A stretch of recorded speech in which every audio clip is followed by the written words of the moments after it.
SuperTalk Mississippi media production. Oh, yeah. Good morning, Mississippi. Everything gonna be all right this morning.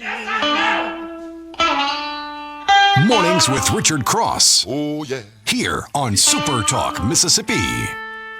Woo!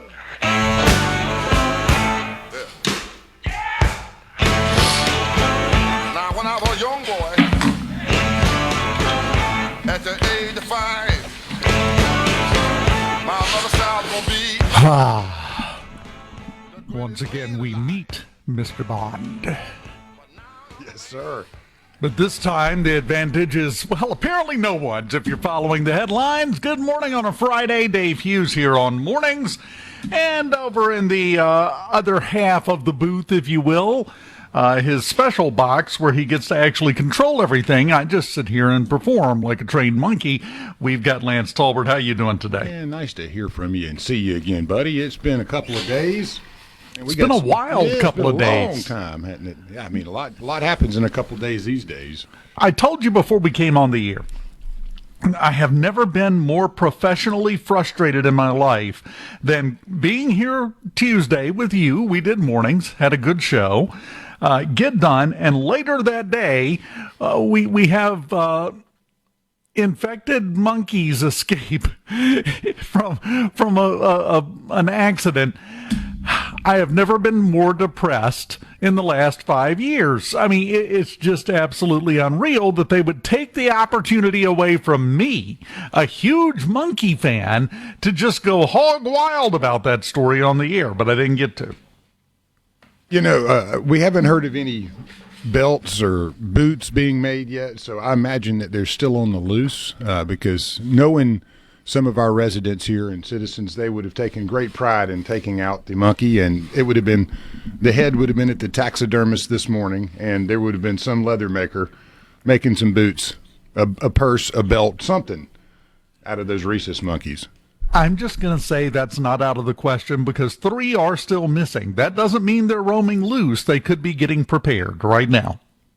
Yeah, I mean, there's no telling where those things are. I mean, given the nature of how rural everything is, it may be years before they can find those things. It may be tomorrow, you know. I mean, who knows? I can't imagine a monkey is easy to catch, even with the all the technology, bloodhounds, people doing it and tracking. I mean, it's going to be some kind of a hunt there. The old fox hunt in Mississippi. The thing is, the Department of Wildlife, Fisheries, and Parks obviously was called in because that counts as wildlife. I'm not sure how much monkey training they get.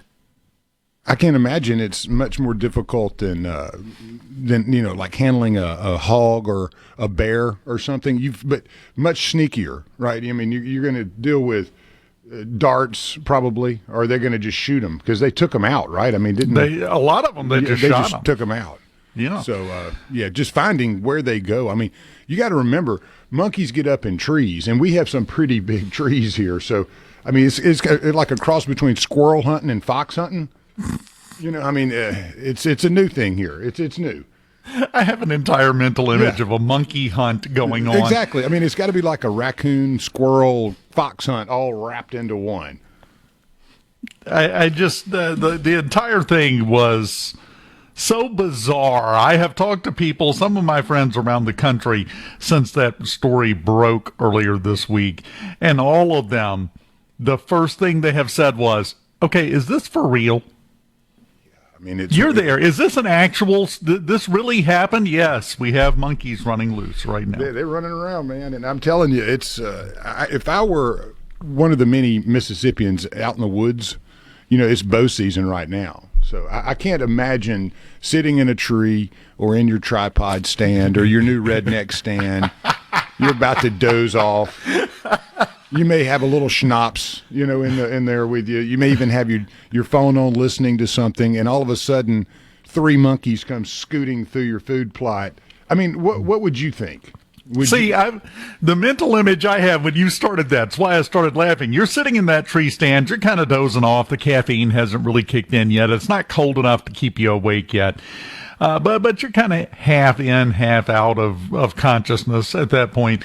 And all of a sudden you feel something tap you on your shoulder. You look over and it's a monkey going, "What, we hunting?" Hey, what's up, buddy? Yeah, I mean, I had that a couple of times as a kid, about 8 or 9 years old, sitting in a deer stand, and it's dark, and you've gotten up there, and the gun's aside, and you've done all your safety checks, and it's about time to doze back off because you're tired, and you got to get a nap in before the sun comes up, and all of a sudden you start hearing something climbing the tree, and 8, 9, 10 years old, you're like, "Oh God, what is this?" It's Sasquatch. Yeah, and then you get your little bitty mag light that Dad gave you that's just enough to see 5 feet, and you shine it down there, and there's these eyes looking at you, and it's a possum, smiling at you, climbing up the tree, and you're going, no, I'm here today, buddy. This is my spot today. So, I have a lot of memories, but I can't imagine running across a monkey, especially a rhesus monkey, the ones that had AIDS and they infected and, all that stuff. Now, I mean, I'd freak out. Tulane came back and said that none of the monkeys were infected. Yeah, I'm not going to trust any of that, though. I mean, come on, they're monkeys.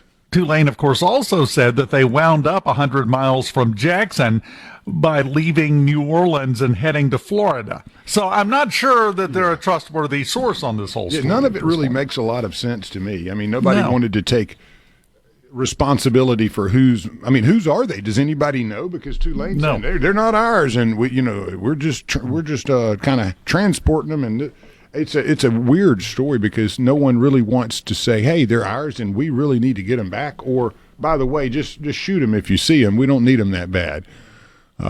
Interesting stuff, Nobody has stepped forward and said, "You shot my monkeys." Yeah, You would think valuable property like a monkey, if somebody destroys it and you don't think it was with cause, you would be howling to the four winds and filing lawsuits, right? There's an investment as well. You'd think that those are, if they're research monkeys, they're probably insured, or there's some type of trail of money of how they got here and where they have been and what they've been used for. There's nothing. No, these are just research monkeys. But hey, by the way, we're not going to do any research on them. We're just going to let them loose. So, I don't know. Well, let me see here, Mr. Tolbert. We're going over your insurance claim paperwork here. Let's see. You lost. You say here you lost 14 valuable contract workers due to intense sudden lead poisoning. Is that correct? Yes, sir. That's it. We got it. Yeah. Okay. Do a claim, right? When's my check coming? Approved. Exactly. Moving on. I got bigger things to worry about. It's just this entire planet has gotten so bizarre, hasn't it? I think the same thing all the time. I wonder if we're living in some type of a alternate timeline or something that just kind of broke off from the main line here, back a few years ago or something. I don't know. It just feels definitely much more bizarre, and like the weirdos have just decided to, be our leaders now on the left.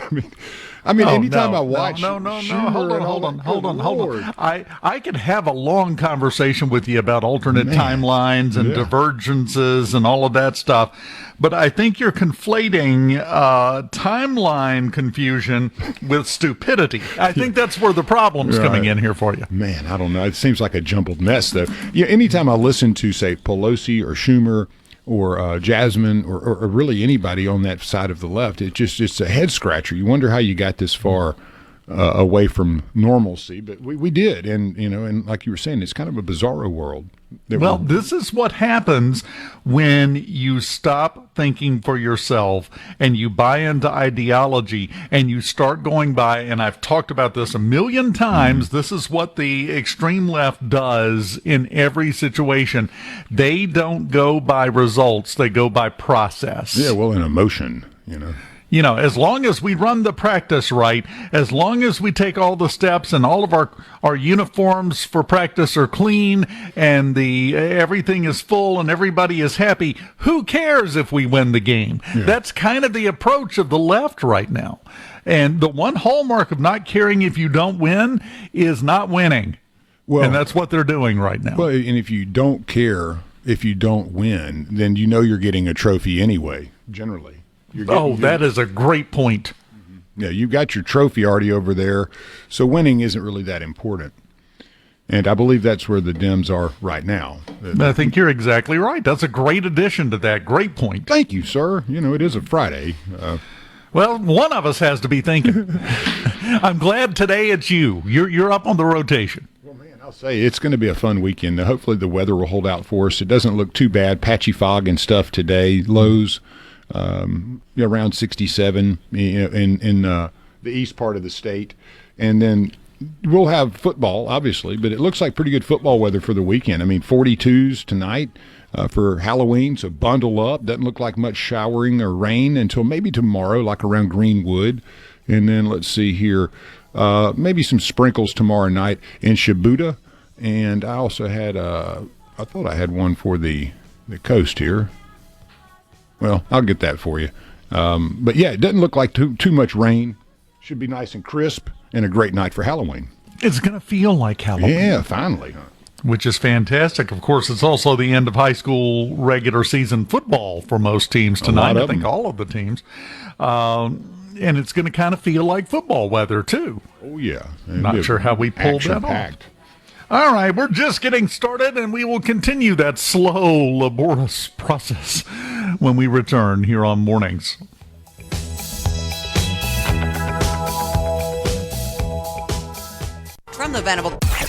From the heart of Mississippi to the halls of Washington, D.C.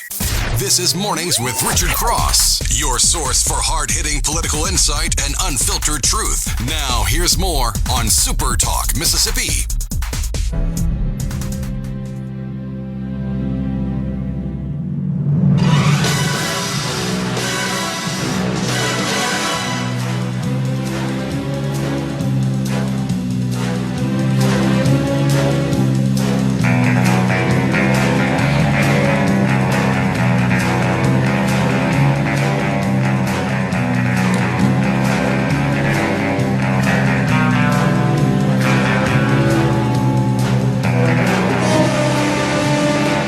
Mr. Bond, I expect you to do the sports. Welcome back. Mornings on Super Talk Mississippi, presented by Community Bank, rooted in our community, communitybank.net. Apparently we have a whole Bond theme going now this morning, which I'm more than fine with. Well, it is Sean Connery. I was reading while I was talking. I'm sorry. Old James Connery. James Bond, Sean Connery. Sean passed away on this day in 2020. I think it was at age 90, starred in 7 Bond films: Dr. No, From Russia with Love, Goldfinger, Thunderball, You Only Live Twice, Diamonds Are Forever. And then, about 12 years later, came back with the Never Say Never Again. So 7 films. And I would like to ask the listeners, which of Connery's 7 were your favorite? It doesn't have to just be one, obviously. Be many of them. I like them all, but From Russia with Love, the opening scene and From Russia with Love is just so cool to me and so improbable. We've talked about it where he jumps off the mountain and pulls the chute, and he's undercover British spy, but yet the parachute is the Union Jack. Yes. Da-na-da-da, na-na-na. He's undercover, and the cover is the Union Jack nobody flag. Nobody knew it was him. No, nobody knew it was the slick guy himself. But I like them all. To me, Goldfinger's great. There's something about the cast. Honor Blackman, Harold Sakata, the guy that has the hat. The sumo guy. I love him. Odd Job. Yeah, Odd Job. That's right. And then you got Gert Frobe, who is Auric Goldfinger, and Jill Masterson, who she's Shirley Eaton. I think she's the pilot of the helicopter and all that. But at any rate, she's they're just great movies. I like them all. But You Only Live Twice, Diamonds Are Forever. I don't know. But my favorite Roger Moore one's got to be with the one with Christopher Lee. Isn't that his name? As Scaramanga, the man with the golden gun. That's a good one. I don't know. Got tattoo in there. Roger Moore, I'm more partial to Moonraker. Moonraker's great. That's a great movie. I love them all, honestly. They're a little different than the Connery ones, but then you get to Timothy Dalton, and both of his are okay. The one with Miriam Diabo in it's much better than the one where it's the drug runner one. That was kind of goofy, I guess. I wasn't a great fan of it. I was let down by Pierce Brosnan. I thought he was going to be so much better as Bond. He was good. Yeah, he was all right, I thought, but yeah. Yeah, could have been so much better because I like Pierce, I think he was let down by the writing, by the scripts for his movies, because if anyone was ever born to play James Bond, I think it was probably him, and it just didn't work out. I agree. I love the work that he does, though. He's such a great actor, but again, there was just something almost a little too polished and unreal. I mean, the Bond ones with Connery seemed to have much more of a feel of reality to it. It wasn't so far-fetched, some of it. And then you got to the Moore ones, they started jumping off on that ledge a little. And then as you get to Pierce Brosnan, it's, the explosions and all this stuff. It's just a little much, maybe. And then with Daniel Craig, those are mostly dark, right? They're the kind of the darker versions of Bond, which it seems to have gone full circle. I'm curious. They'll probably have somebody going through transition as the next Bond, given how England's going right now. You think you're joking? A Muslim transgender. No, it's worse than that. I think didn't Amazon get the Bond license? Oh yeah, that's going to be it. I think Amazon got the Bond license, so this is Mindy Kaling will be the next Bond. I have no doubt. Well, I'm glad you were able to join us for the Dave and Lance James Bond Appreciation Club. Well, you got that stuff to deal with. We meet on a semi-regular basis, as we should. John Fandy Appreciation Club here too. His birthday's today. Passed in '94. Absolutely love John Candy. Are you a fan? Oh, yeah. Oh, man, all of it. I mean, just going all the way back to the comedic days, Uncle Buck, Planes, Trains, and Automobiles. I mean, you can go on and on and on of the many roles, but one of my favorite is the role he played in National Lampoon's Vacation, where he's the security guard at the park. Moose out front, should have told you. It's just a cameo, but still, I mean, he plays it so well. But to me, my favorite John Candy is The Great Outdoors with Annette Bening, and then you got Dan Aykroyd in there too. Great movie, great kid movie. I've watched it so many times. And also another fan club moment here, Rob Schneider, Deuce Bigelow, Mel Gigolo, and also European Gigolo. Huge fan of his work. And what a funny guy. And many, many cameos in movies where you don't even know it's him sometimes. You're like, is that Rob Schneider? Good Lord, what happened to him? Fun fact, he's best known, I think, probably right now as being a very in-your-face conservative person. Definitely. Always big time. Love him. Michael Landon, he passed in 91. He would have been 89. Remember him from Bonanza and Little House on the Prairie, Highway to Heaven. Pretty good lineup there. Dermot Mulrooney, My Best Friend's Wedding.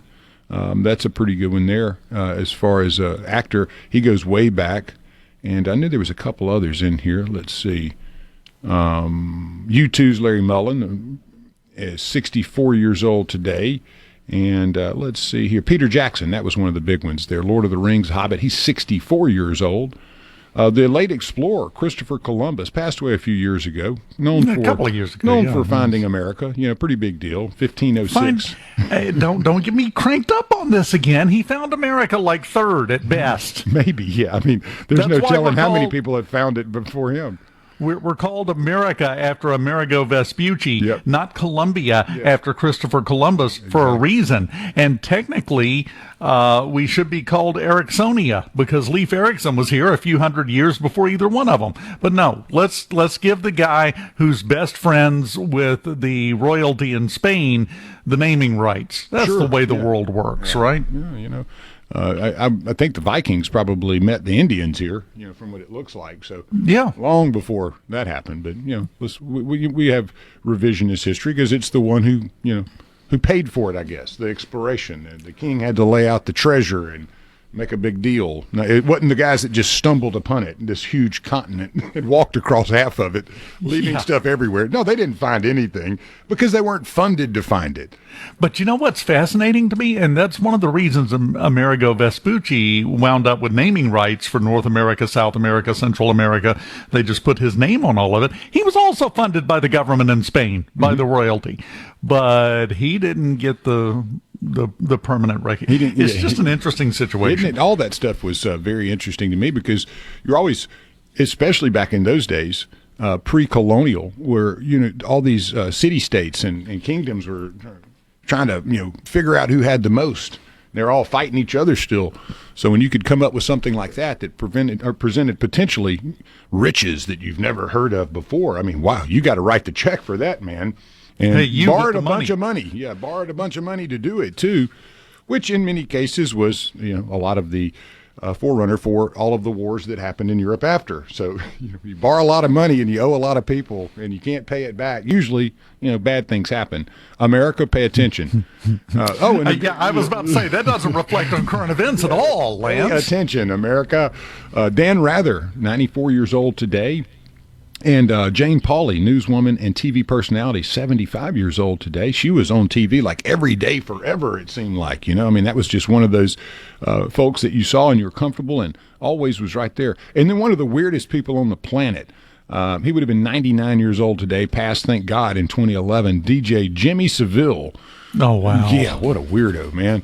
He had a wax figure in London's Madame Tussauds, but it was melted down in October of 2012 after 450 allegations of him accused of being a sexual offender were revealed. So, yeah, that's a great punishment. He was, I guess he passed the year before.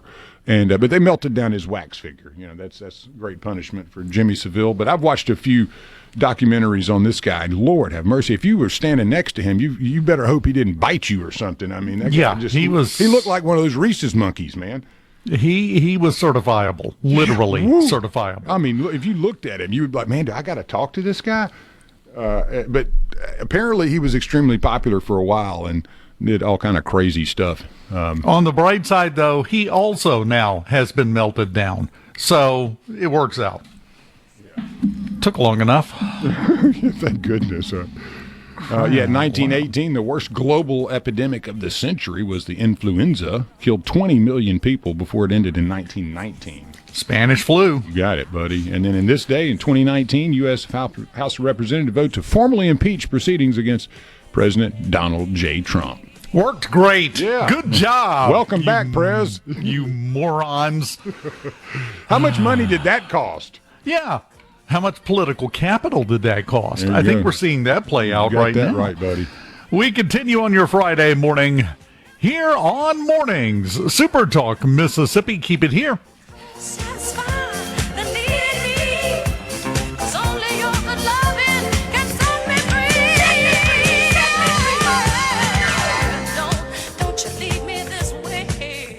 From the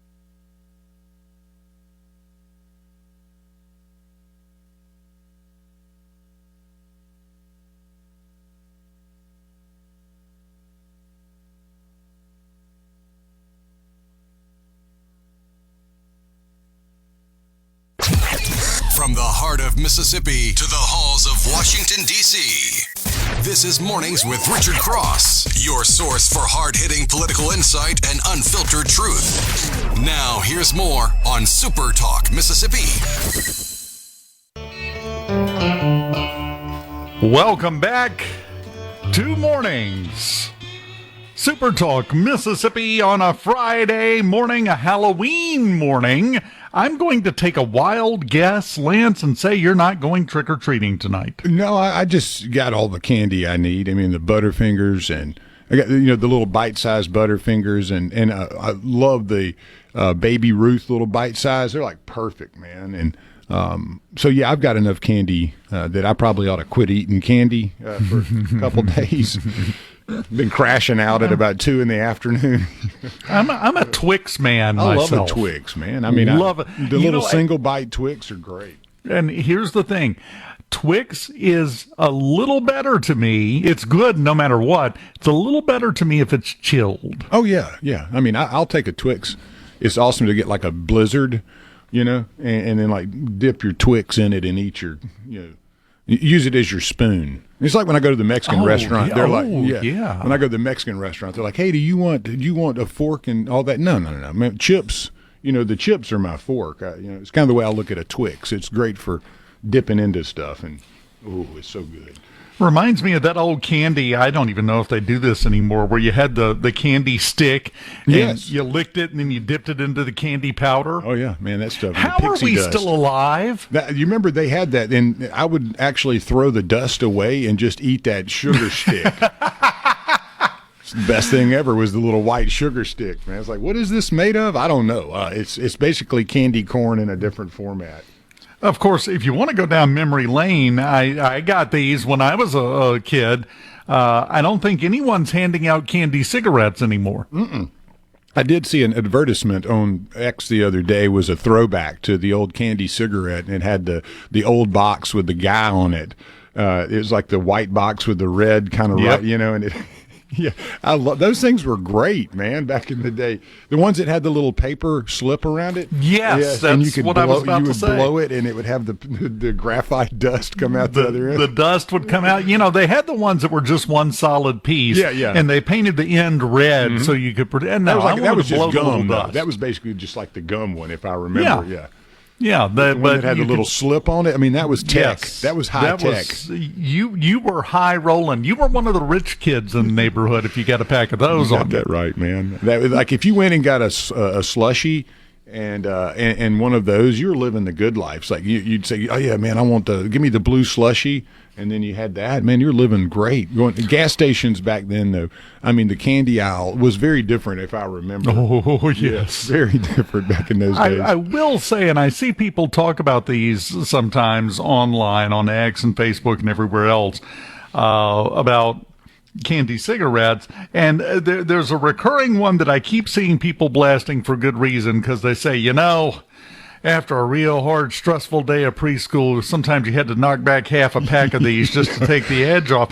Let me explain something. When they had those out in the stores, preschool consisted of your mom coming to the back door and screaming, "Get down from that tree and get inside!" That's all you had. There was no preschool at that point. You were outside eating dirt clods. Yeah, there was no preschool. There was just somebody saying, "Hey, did you go to the bathroom in your pants? Okay, cool. Let's take you to the bathroom and clean you up." Yeah, I remember my preschool. That was it. It was like the most poignant memory I have, or the most lasting one was I remember walking up to my teacher, and I was like 4 or 5 or something, and saying I told her I had to go to the bathroom, and she was like, "All right, go sit back down."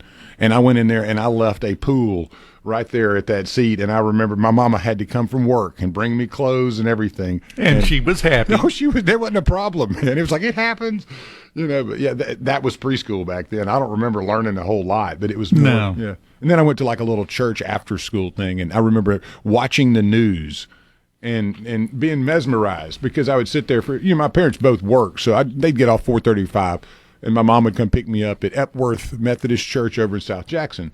And I would usually be the last one there. And watching news. I remember watching news.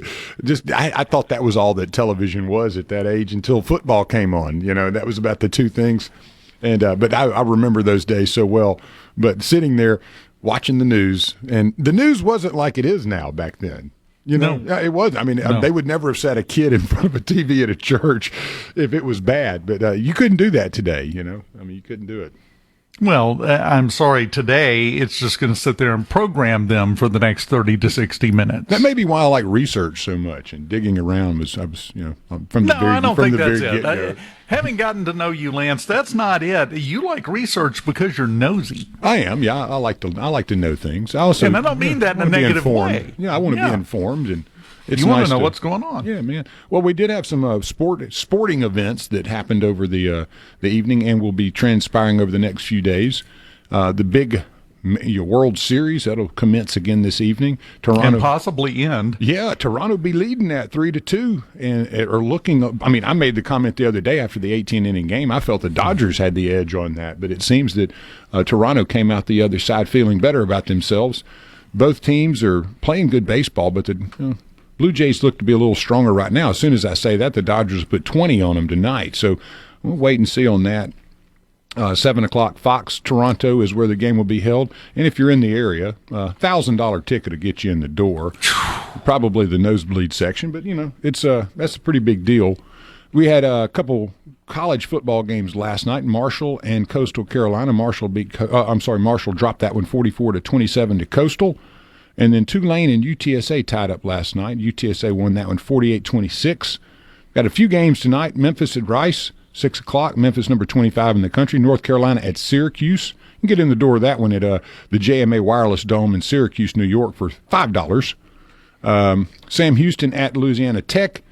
And that's a 7 p.m. game. Memphis is on ESPN2, North Carolina, Syracuse, ESPN, and then Sam Houston at Louisiana Tech, CBSSN is what you can find that one on in Ruston, Louisiana.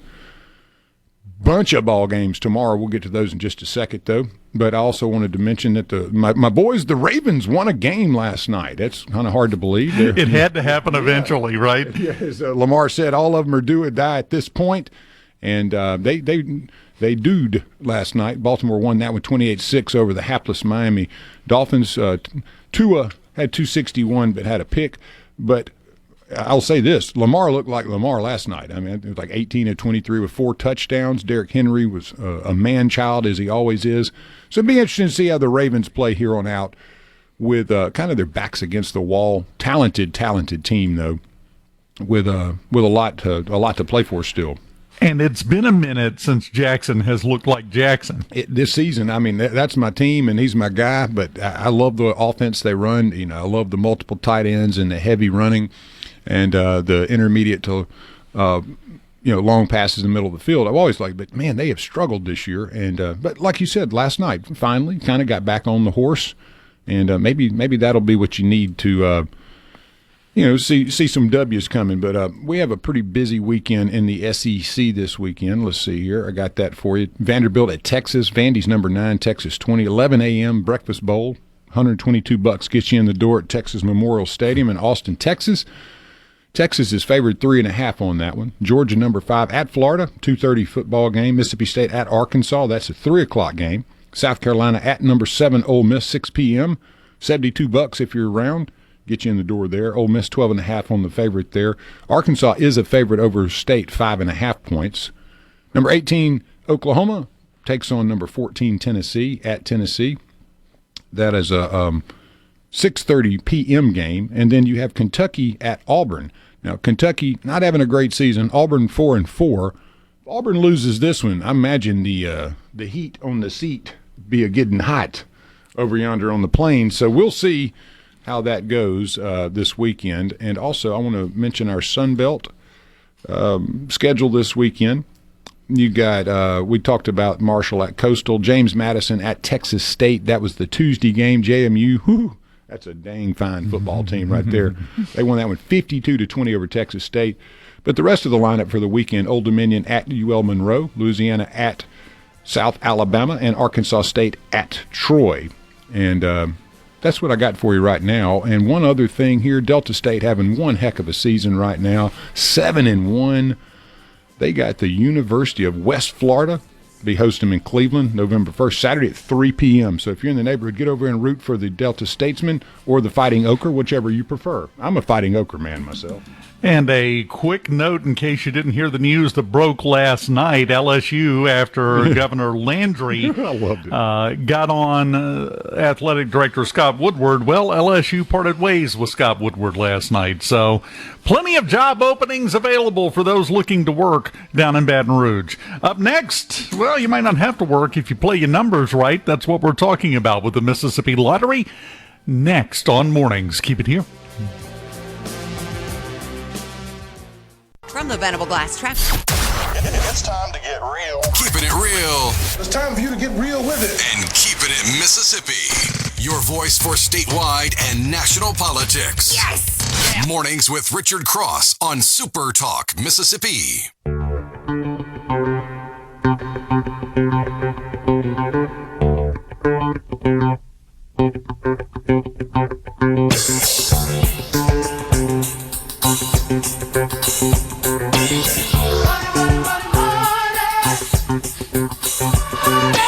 Welcome back. SuperTalk Mississippi mornings. My favorite part of the day, because a lot of people get a lot of money. That's a good day any day of the week. The draw games, no jackpot winners again. Lotto America now up to $5.87 million for an estimated jackpot. $2.7 million, the estimated cash value for that. Powerball, no winner, $400 million. It's built back up to there with an estimated cash value of $190.7 million. Mega Millions, no jackpot winner. $754 million, the estimated jackpot for tonight's drawing. Cash value on that estimated at $352.8 million. The Lance Tolbert game, Mississippi Match 5, $105,000 it's up to. Man, nice. You can buy a lot of ammo and shoot monkeys with $105,000, man. Buy a monkey. Yeah, you get your own monkey. My dad had a monkey. My mom said it was the meanest thing in the world. It would spit and throw its stuff at you and bite you. One of those little spider monkeys. Had a monkey in Brookhaven, ran for office about 30, 40 years ago. No, he did. Seriously, go look it up. Go look up Brookhaven, Mississippi monkey election. Just go put that in Google. Me? All right, while you talk, I'm doing this. So. Yes, I am not making this up. That's right down here in my neck of the woods. I met the monkey. I'm familiar with this story. That $754 million with a $352.8 million estimated cash value for the Mega Millions tonight. $5 per ticket. Automatic multipliers. Increases the jackpot up to non-jackpot rather, up to 5 times. All you got to do is stop by on Halloween and scare your banker when that big deposit comes in. Got some new games launching next week. Have you noticed they continually have new games launching with the Mississippi Lottery? Well, next week on Tuesday, the $2 Candy Cane Cash scratch-off tickets come out. Top prize there, $500. The $5 Merry Multiplier, up to $50,000. And the full of 5,000s, $20 tickets, loaded up with $5,000 prizes. Top prize, $100,000. I'll take that every day of the week. Those get started next Tuesday. My favorite part now, I'm going to be honest, I just kind of blow through the rest of it because I like to get to this. Yesterday, again, I have to emphasize, these are the winners from yesterday. Cash for a Canton woman won $2,600. A Louisville woman won $2,700. Louisville. Florence and Iberville, each $5,000. 2 people won $5,000 on cash for yesterday. Cash pop. Yesterday, a Richland man won $1,000. A Columbus person won $2,000. A Tupelo woman won $3,500 on 2 tickets. And a Chunky man won $4,000 on 4 tickets that they bought in Meridian. The $20 200X Cash Blitz winners, a Tupelo woman won $1,000 yesterday. A Monroe, Louisiana man bought a ticket in Vicksburg, won $5,000 on it. And the $20 $100 million extravaganza scratch-off, a Lumberton man bought a ticket, won a cool grand, $1,000 winner there. That's a lot of money that was won. And again, that was the header on that is winners from Thursday. That was just yesterday. The amount of money and the number of people that got a big pocket full of cash because they played the Mississippi Lottery. So stop by your favorite lottery retailer and grab your ticket of choice today. I'm going to remind you again, because this does still come up from time to time, there is no Mississippi Lottery app. There is no app that has access to the Mississippi Lottery. You cannot play the Mississippi Lottery on your phone. That's why I very specifically said go by your lottery retailer, and they will be glad to hook you up. How'd your Google search go? Man, the only thing that it's coming up with is the obviously the monkey's still on the loose, but J.T. Mitchell has a great article from 2 days ago, and it has a great photo of 2 people wearing protective clothing while they're searching along the highway in Heidelberg for the monkeys. And I don't know, man, if that's protective clothing, You might as well just wear your normal clothes, I think. I couldn't remember his name for anything. But, I was looking. I couldn't find anything. Cedo, okay, the chimp, Cedo. This was a big enough deal. Real people came down to Brookhaven and did a story on him. Yeah, you got me some info now. Yeah, Cedo the chimp. Yep, there he is. Cedo the chimp. Yeah, real guy right there, man. He's a chimpanzee, ran for public office. I love it. Didn't win, but still a viable candidate, I think. Got a lot of good PR from it, huh? I wonder how his fundraising went. Would somebody collect some signatures for one of those 3 monkeys on the loose right now? Why not, Mornings on SuperTalk, presented by Community Bank, rooted in our community, communitybank.net, where you can go to find out more. Fox News, SuperTalk Mississippi News, and then hour number 2 of mornings on the way next on SuperTalk Mississippi. Keep it here.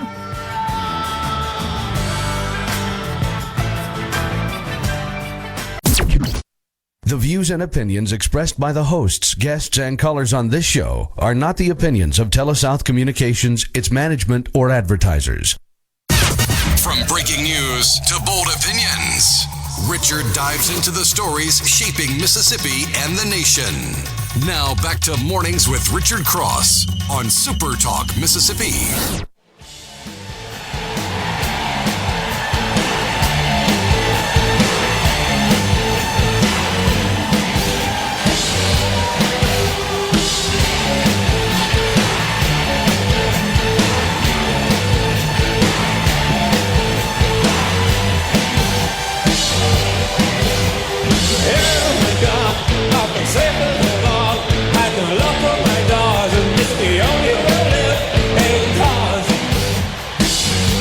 Welcome back. The live version, no less. With 9 Inch Nails, man. That's Trent Reznor and crew with Gary Newman live. One of the best performances that you'll see. It absolutely. I wish I was at that one. That was like a decade ago. That'd have been Mornings, nice. Richard Cross. Today, more proof. Not necessarily the requisite to remind you that Mornings is brought to you by Community Bank, because he's not here, and we're still reminding you, because Community Bank is a big deal. They're more than just a place to manage your money. They're your neighbors, your partners, and your trusted financial advisors. They've been rooted in the community for decades, helping families, small businesses, and individuals achieve their dreams, whether it's opening your first savings account, planning for a brighter future, or growing your business. They're here every step of the way, dedicated to their customers, committed to your success, and always there when you need them. Community Bank, rooted in our community, member FDIC. Also like to remind you, this hour of Mornings with Richard Cross brought to you by MWG Employer Services. You can call today at 601-206-7966 or go to mwgemployerservices.com to find out more. Okay. Hey, I want, before you go, I want, because you set this up. And it's my fault. I get it. Okay. It's all on you, baby. I did find a nice article from 93, about Cedo the monkey, or Cedo the chimp. Dub Jackson of Summit, Peggy Lewis, Jackson's daughter. When Daddy brought him home, the preacher was visiting because my grandmother had just come home from the hospital. Cedo entered the room, climbed immediately onto the dining table, and drank the coffee from the preacher's cup. He then dumped the sugar bowl into my mother's cup of coffee and drank it. My father said to my mother, "This is our new chimp." Mother asked, "Where are you going to keep it?" And Jackson answered, "Here in the house with me." A dialogue between the Jacksons followed, with the result that Cedo would sleep on the sofa bed in the house until a house could be built for him. Peggy remembers Cedo as being a great playmate who loved children. He would grasp the child's hand, pulling him out to play. He loved to ride in a boat, but for some reason he was afraid to go in the water. And said one time, Cedo jumped up on the house and pulled the power lines away from the house, and her gift shop was next door, and it had lost all the power as a result. So she called the power company, and a few hours later, nobody had called. She called them back, and they had not sent anybody by that time, and they told her, hey, they thought they were getting teased about a monkey pulling power lines off the house. So finally she was able to persuade them to come over and fix it, and that the chimp had really done it. And so I imagine there are some absolutely great stories about Cito that are hidden in time. And I want to say thank you to, I think this was, let me see, it was the Enterprise Journal from Macomb in 1993. And Johnny Barron fed the chimp. He actually was a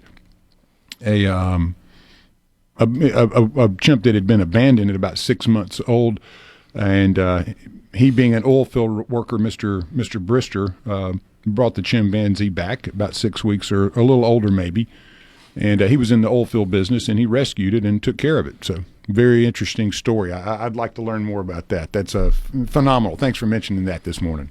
That's why. Yeah, keep researching. It's the only chimpanzee, the only monkey in Mississippi's history to run for public office. Didn't win, but hey, had name recognition though. Gave it a good try, and that's what counts sometimes. I mean, he had a T-shirt. He had a campaign T-shirt. Go look it up. You'll find pictures. Okay, serious business here.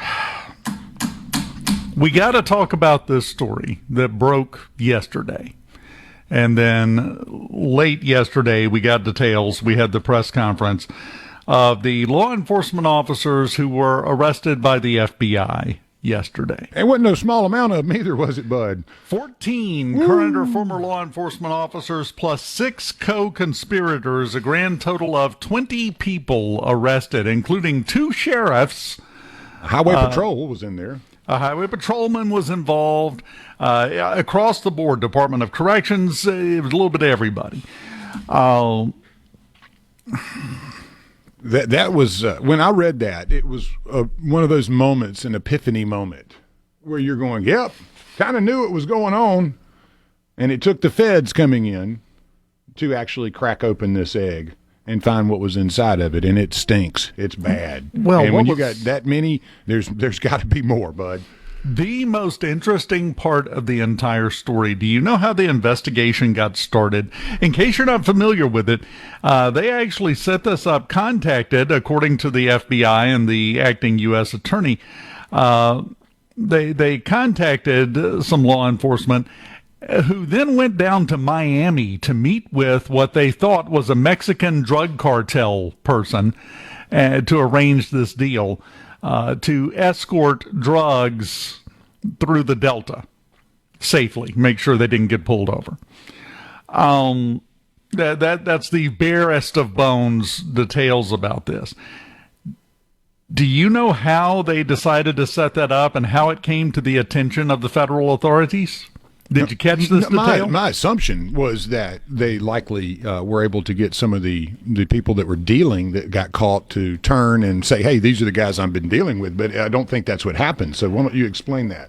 The drug dealers in the area that weren't using this service apparently started complaining. Okay. There was to law enforcement. Jeez. I don't like my competition. Yeah, we can't compete with this. This is a pathetic situation. I'm going to call it for what it is. The Commissioner of Public Safety, Sean Tyndall, friend of mine, put out a post about this, put out a statement along with the Department of Corrections, and his Facebook post starts out with this sentence: I am sickened that these individuals chose to violate the public's trust and abandon their sworn oath to protect and serve.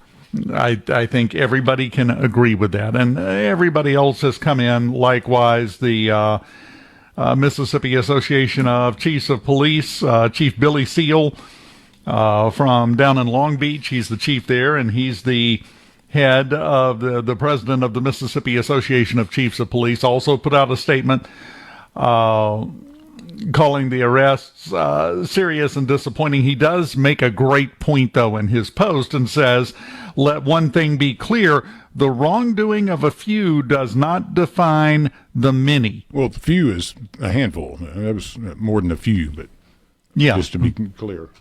Yeah, well, I will say this, though. If you compare it to the number of law enforcement officers currently working in Mississippi, yeah, it's just a handful. It's just a few. But when you got that many concentrated into an area that is not heavily populated, then you've got a powerful cartel, so to speak, that is being run by law enforcement. I would like to point out this entire thing happened in Representative Benny Thompson's district. Oh, yeah. Is he available for comment? Oh, I guarantee you he is not available for comment. Yeah. Par Why for the would course, he be? man. He's still trying to figure out how to go back, loop back around, and start going after the criminal wrongdoers that were in Washington on January 6th. Well, That's what he's focused on. If we were making an analogy with golf, Benny Thompson, he likes the putt-putt course, right? Whereas most people want to go out and play a real golf course and challenge themselves a little bit. He likes the little putt-putt course. Maybe there's one hole or two, but he likes that setup. So it's very controlled, I guess, and easy to deal with. He doesn't want any challenges. I think it is quite fitting that on a putt-putt course, what you want to do to get a free game and another go-around, put it in the clown's mouth. That seems very fitting, Don't hit the windmill, right? So anyway, we've got this deal. I suspect this isn't the end of it. The FBI agent, special agent in charge out of the Jackson FBI office at the press conference yesterday, I don't know if you saw it, made a comment during his comments that when the FBI responded to the mass shooting at Leland, they ran into quite a bit of distrust of some of these officers by the locals in Leland. They were getting told stories. Oh, I don't trust him now. He's up to no good. So, as you said right at the beginning of this, it wasn't secret, hidden knowledge. Everybody knew it. Basically. Not everybody, but hidden in plain sight. Yeah. This cannot be allowed to stand. It's not for these. But we need to root out all the corruption from the root. At the same time, my wife texted me this one after that story broke. She texted me this last night. She found it before I saw it and said, what is even going on? They just brought out the details late yesterday afternoon of a New Orleans Police Department officer who, in his squad car on duty. From the Venable Glass Trap. Reaching across the state and across the aisle. Mornings with Richard Cross on SuperTalk, Mississippi.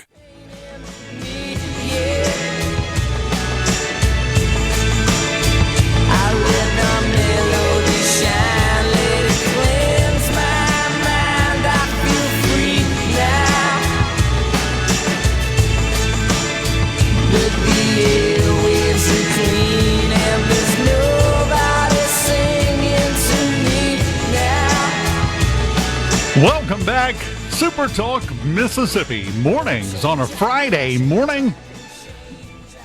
Dave Hughes here. Coming up in the next segment, we will have Secretary of State candidate Shuwaski Young is going to join us. We're going to dip our toes into the government shutdown, and it's that's a different blood-boiling story that we'll get to later on in the show. But we were talking about and I apologize. We just blew right through a break talking, and that was my fault. We're using a little different setup here, and I missed the clock. So I've got two errors today.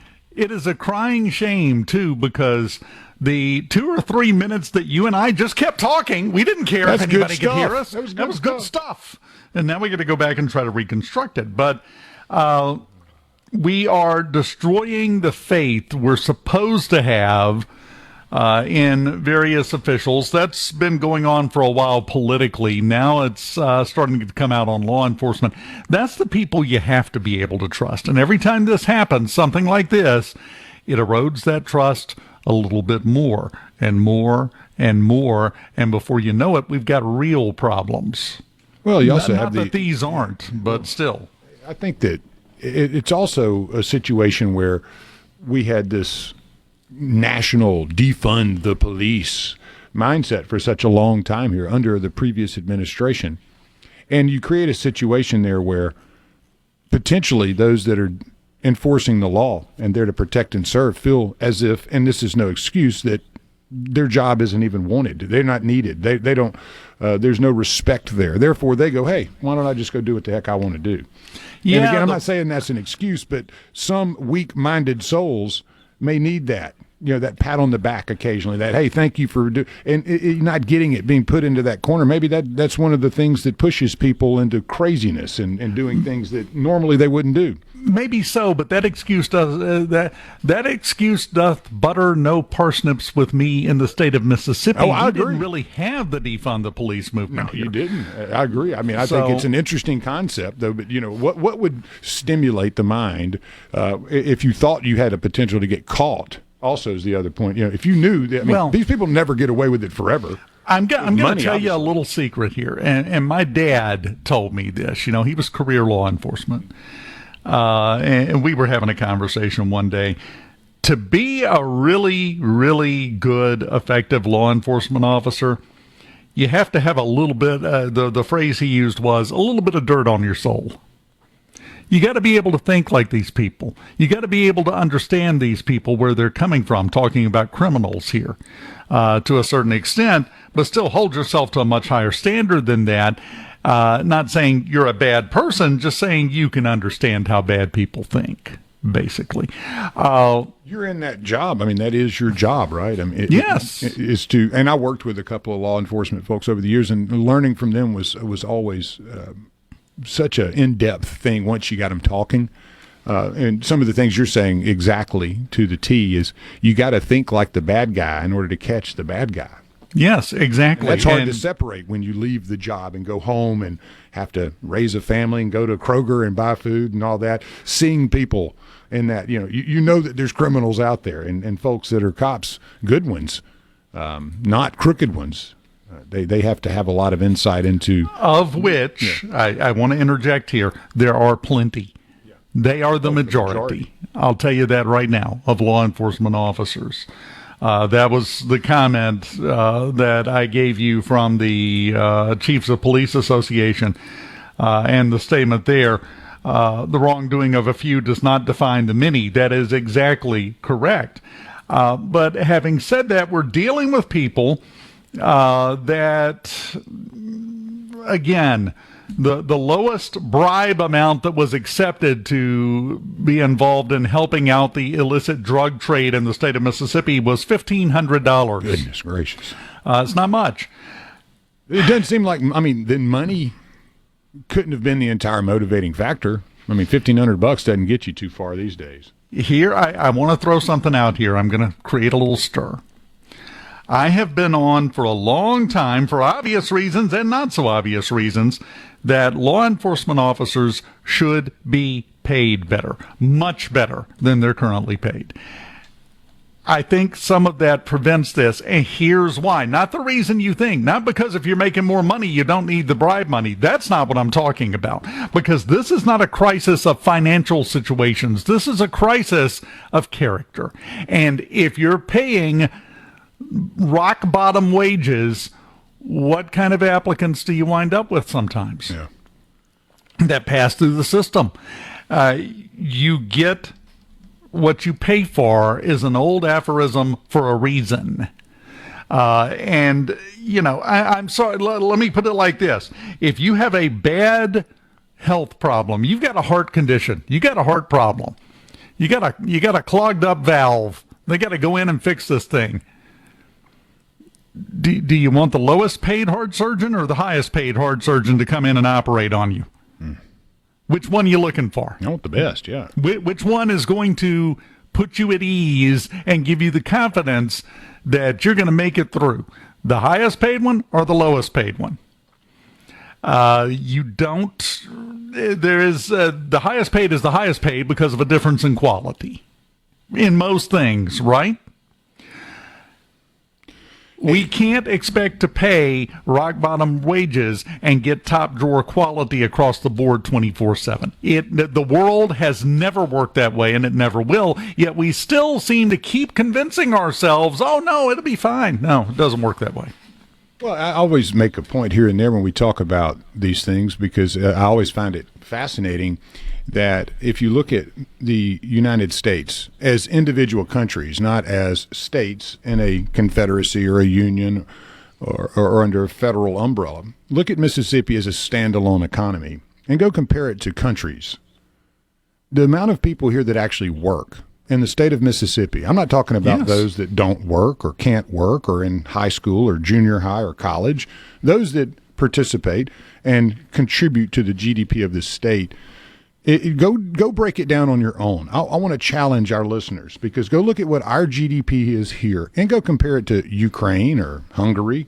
Look at the populations of those countries too. They make ours look like there's nobody living here. And what we put out here in this little state of Mississippi is bigger than countries put out, with 10 times the population that we have. So you must ask yourself, does that mean that we work a little hard here? Maybe we work a little harder than the rest of the world in America. Maybe we try a little harder. Maybe we show up a little bit more. Maybe we put out more goods than you think, because when you actually put it into the hours worked and the GDP and break it down, Mississippians work harder than 90% of the world. Well, and to back up your point, So let's pay them. To back up your point, our old friend, former Englishman, now Mississippian, we're just claiming him, the head of the Mississippi Center for Public Policy, Douglas Carswell. One of the last times I had him on with me, we were talking about the fact that the GDP of Mississippi had passed the GDP of England. To put that in perspective, Yes. we got 2.9 million people in Mississippi. England has 58.6 million, and we're beating them. I mean, and that's again, it blows my mind when you look at the productivity of this little state, Mississippi, that has for so long been the redheaded stepchild of America. Can't get out of its own way. Can't educate its people. Too many poor folks here. All this, that, and the other. But when you really put it into perspective, that is not the case.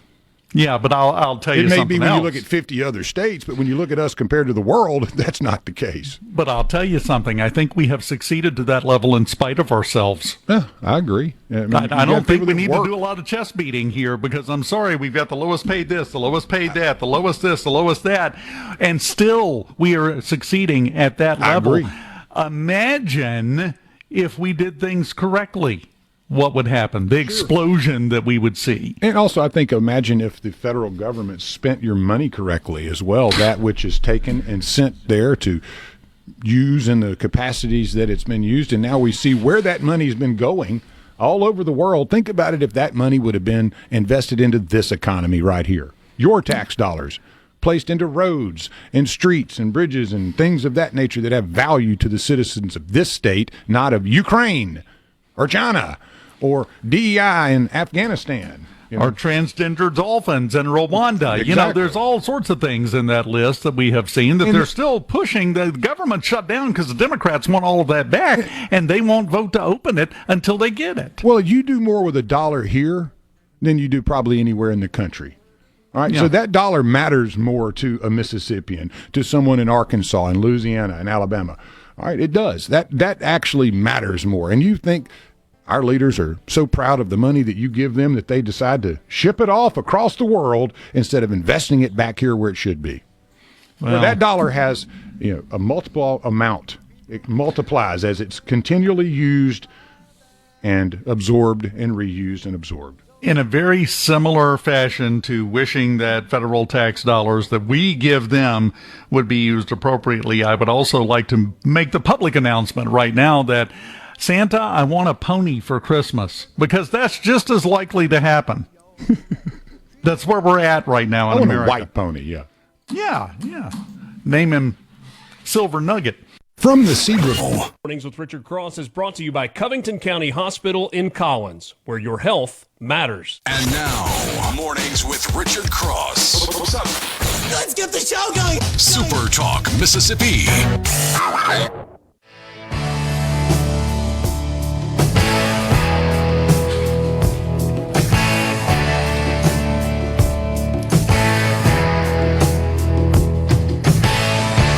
Somewhere out on that horizon, out beyond the neon lights, I know there must be something better.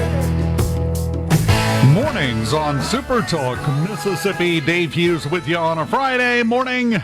And we are joined now by Secretary of State candidate Shuwaski Young, who has had an interesting political journey lately. And We got something to talk about this morning that I think everybody's talking about, and they're really going to be talking about starting tomorrow, and that's the government shutdown and the impact on SNAP benefits and the sheer number of fingers pointing at other people as the problem instead of themselves. Shuwaski, how you doing this morning? Great to have you here.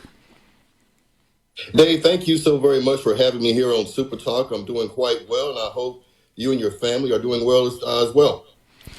I got a question for you. Can we go back to, say, junior high rules in Washington and just start thumping people on the back of the head when they do something stupid? I mean, our fingers going to get tired, but it might be more effective than what we're doing now, because this blame game is kind of ridiculous, isn't it? Well, it's absolutely ridiculous. And, somewhere in between Democrats and Republicans blaming each other lies the truth. And unfortunately, that truth lies with the fact that, Democrats are not being honest about why we're in this government shutdown in the first place. And in between that time, millions of Americans, stand to lose. Like today, the military not getting paid, air traffic controllers not getting paid. This is the last day for congressional staffers in D.C. to actually get paid. And also, that stands between that, the end of government programs such as SNAP on tomorrow, decreased funding in WIC. And also, a lot of folks may not know this, but the end of Head Start, which affects about 60 million kids across our country. And all of that goes away, at least temporarily, until we get the government funded again. The problem that I see, this is the fundamental disconnect I'm having here, Shuwaski. You have Chuck Schumer, you have the rest of the Democratic Party standing up there and continuously leaning into one of their standard moves, which is, don't believe your brain, don't believe your eyes, don't believe your ears. It's actually not our fault. Why do they think that this still works in 2025? Well, I think, that what the Democrats are doing all over the country, and particularly in the Senate and also the U.S. House of Representatives, what they're doing is using this particular moment as a scare tactic for the midterms. What they're doing is capitalizing on fear tactics to somehow prove that anyone who supports the Republican Party, and specifically Donald J. Trump, have it out for America. That's the lies that are being told, and that's what they're betting on for the midterm. And they're willing to sacrifice food assistance. They're willing to sacrifice the daily business of our country, all at the behest of making sure that they can say that we put up a fight against the Republicans, knowing full well that they have an opportunity now over 15 times to open up the government. And what we're seeing is a denial within the Democratic Party to do so. All because they want to be able to say we're fighting the Republicans, knowing full well the Republicans have given ample opportunity to open up the government and also put forth a clean funding bill that even Chuck Schumer back in March of this year actually supported.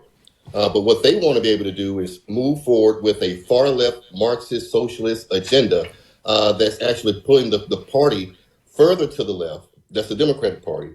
To somehow say this is what the country actually wants. And it's a scary thing because we see what's happening in New York with this new possible mayor, Mindani. We see what's happening all over the country in some of our cities that are ran by socialist Democrats. Folks like, even Bernie Sanders and AOC in Congress, they're putting forth an agenda that is directly in conflict with what the American people want and believe. But this is a way for them to gin up votes. And it's sad that, people in the military, people in our federal government and civil service, as well as people who are in need of public assistance, have to suffer because of it. Well, and one thing that I think bears repeating is you don't have to have a bunch of the Democrats to support the continuing resolution to get it passed, get the government open, and allow people to buy, food to feed their family with SNAP benefits. You need what is it, 7? It's 7 or 8, I think it is, that need to break off and vote.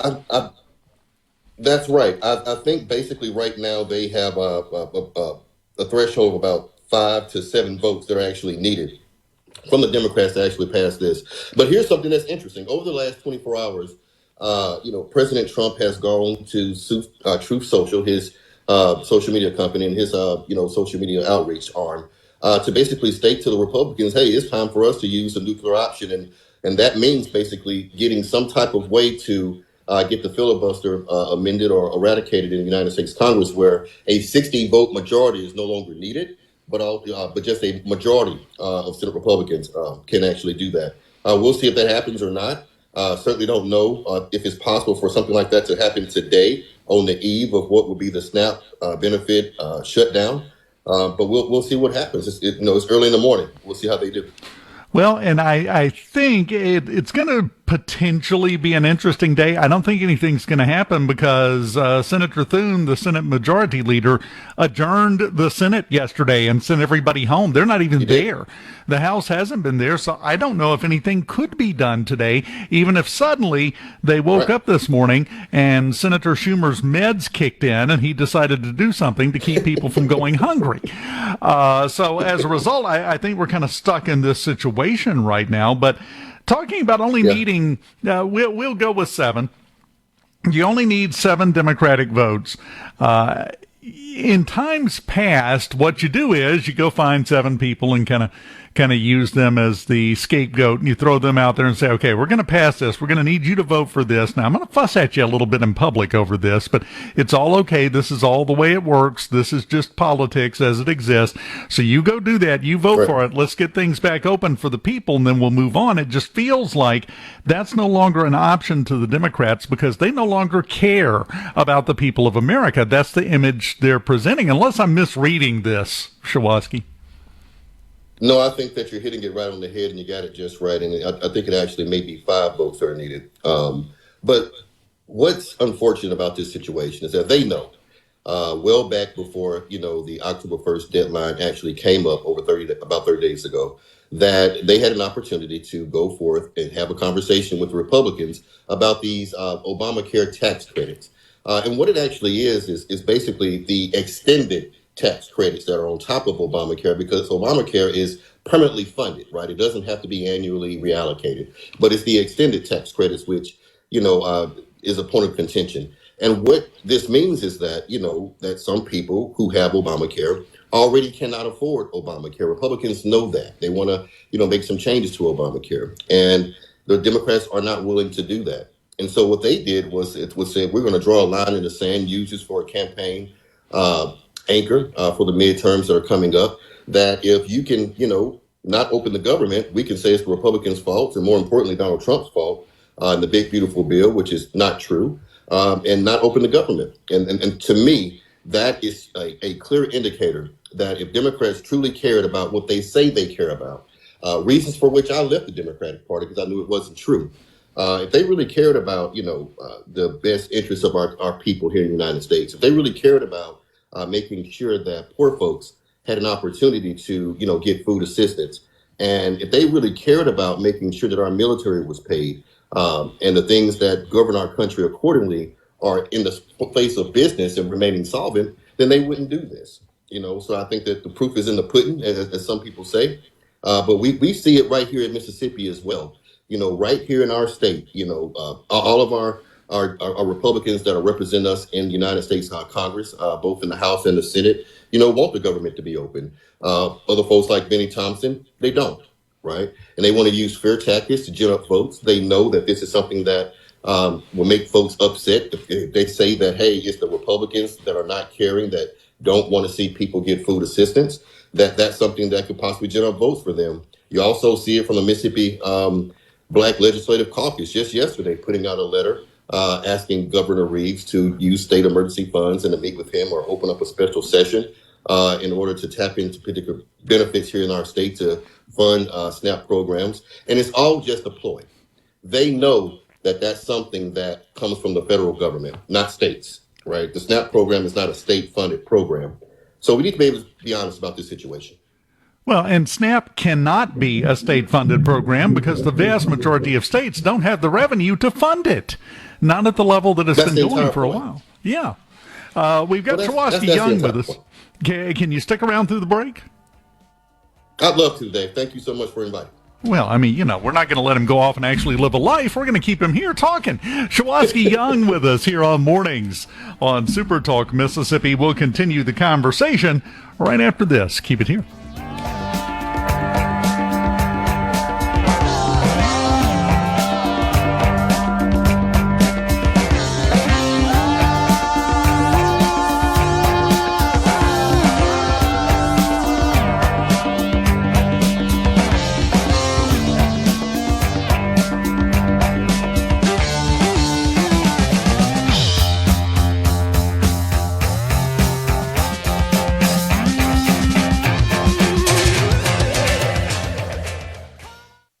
Venable Glass Trap. Grab another cup of coffee and start your day right. Mornings with Richard Cross here on Super Talk, Mississippi. Took a couple of days till she was rid of me. She swore that she would be all mine, love me till the end. But when I whispered in her ear, I lost another friend. Oh, good times, bad times, you know I ran my share. Welcome back. Mornings on Super Talk, Mississippi. Dave Hughes here, joined by Shuwaski Young. You mentioned it a minute ago. We've talked to you about it before, but I want to just touch on it again.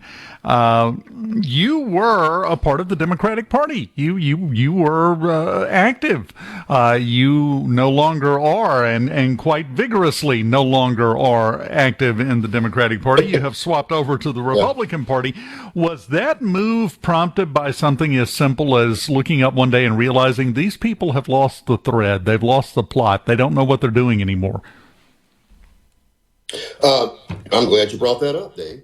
So, quite frankly, yes. It was a come to Jesus moment for me that, started in November of 2023 when I wrote about it in the Clarion Ledger in an article that was entitled Liberalism, a Unconstrained View of My Political Aspects of My, thinking and things of that nature at that particular time. And I embraced a conservative economic and social policy. Then later in October of 2024, I officially announced that I was no longer a Democrat and had joined the Republican Party. And it was because of this far left socialist type of agenda that I actually saw. I did not agree with anything that, at that time, Vice President Harris was saying when she was running for president. I did vote for Donald Trump in that particular election.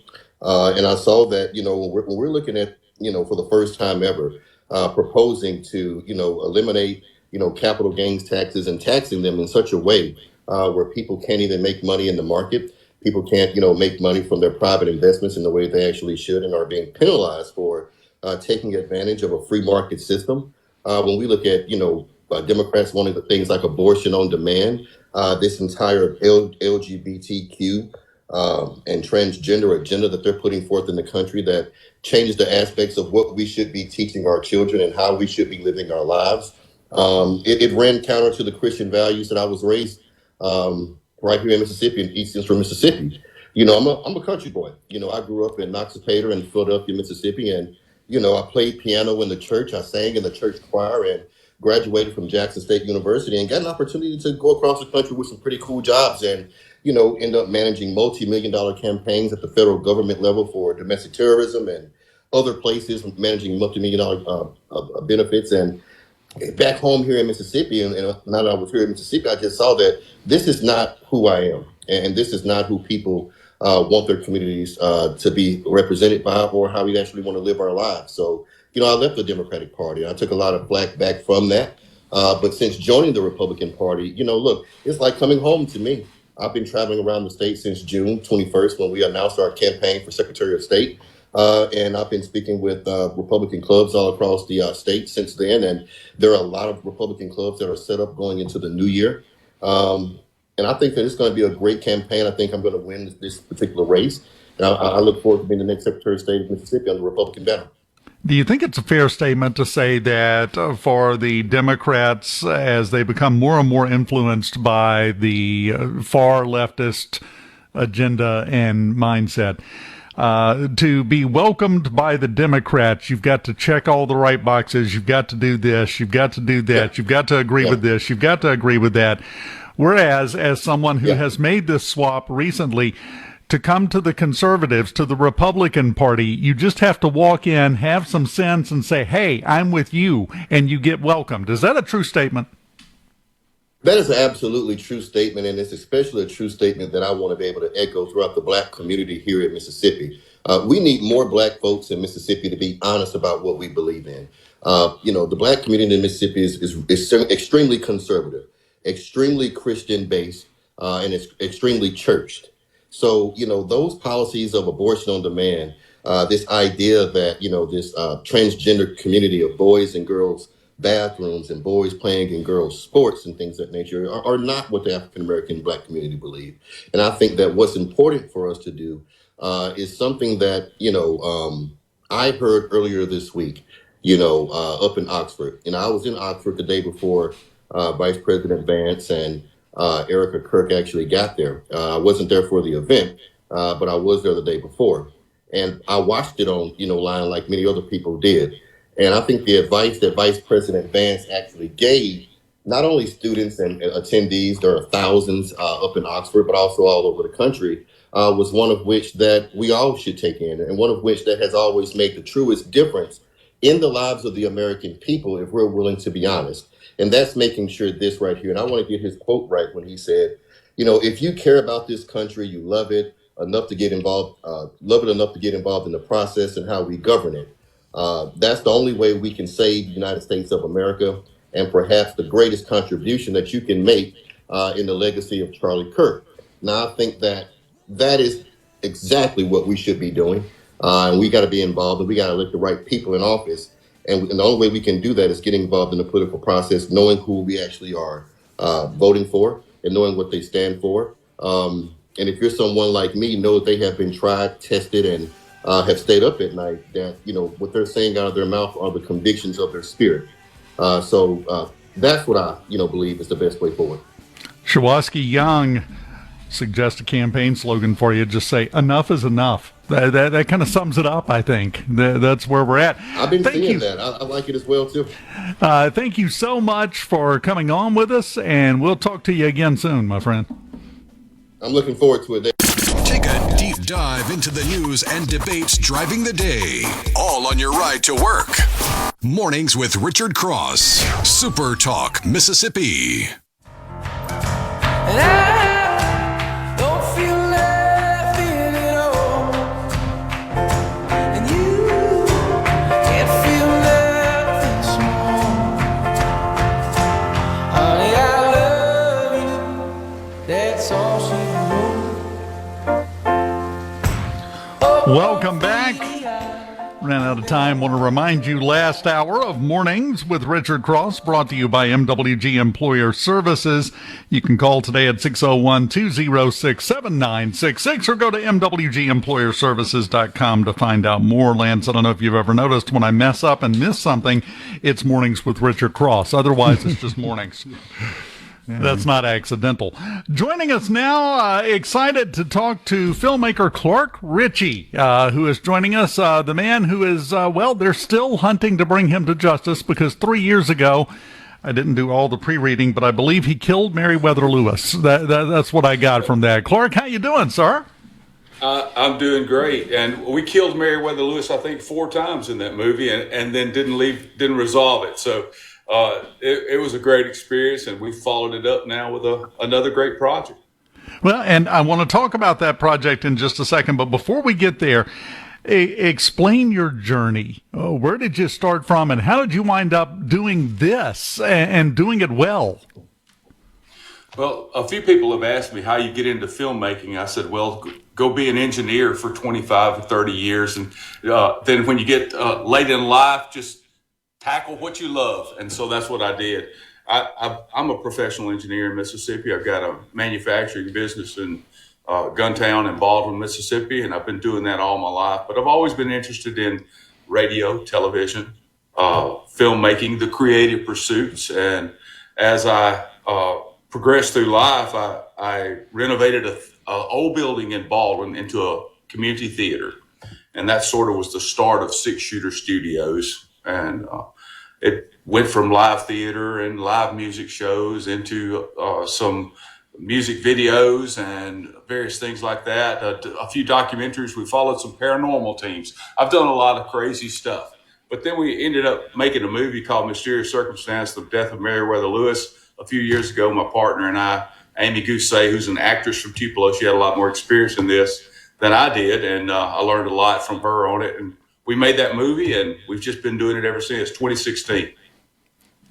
It's an incredible journey, and I think you are a great example of how if you just eventually give up and chase your dreams, you might shock yourself and catch them one day.